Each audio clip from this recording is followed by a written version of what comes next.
Hi, hello, price Lord. ஆண்டவரும் இரட்சகரும் ஆகிய இயேசு கிறிஸ்துவின் நாமத்தினாலே உங்களை வாழ்த்துகிறேன். வேதாகமத்தில் சங்கீதக்காரர் சொல்றாரு, கர்த்தர் தம்முடைய ஜனத்தின் சிறையிருப்பை திருப்பும் பொழுது என்ன நடக்கும்னா, யாக்கோபுக்கு களிப்பும் இஸ்ரவேலுக்கு மகிழ்ச்சியா இருக்குமா. சிறையிருப்பு நம்ம வெளியில வரணும்னு நினைப்போம், ஆனா நம்மளால வர முடியாது. நம்ம ஒரு விஷயத்துல இருந்து மீண்டு வரணும்னு நினைப்போம், ஆனா நம்மளுக்கு வழியே தெரியாது. அதுதான் சிறையிருப்பு.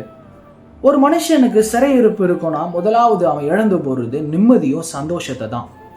பைபிள்ல ஒரு ஸ்திரீ தன்னுடைய நிம்மதியும் தன்னுடைய சந்தோஷத்தையும் தொலைச்சிட்டு 12 வருஷமா பெரும்பாடு உள்ள ஒரு சிறைக்குள்ள இருக்கிறாங்க.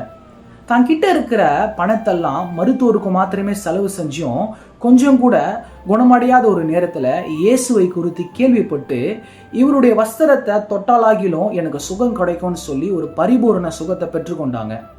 இயேசுவை குறித்து கேள்விப்பட்டு யூதர்களின் முறைமையின்படி இந்த மாதிரியான பிரச்சனையில் இருக்கவங்க யாரையாவது தொட்டாலோ, ஜபாலயத்துக்கு போனாலோ, இல்லை தேவாலயத்துக்கு போனாலோ, நல்ல விசேஷங்களில் பங்கு பெற்றாலோ தீட்டாகிடுமா.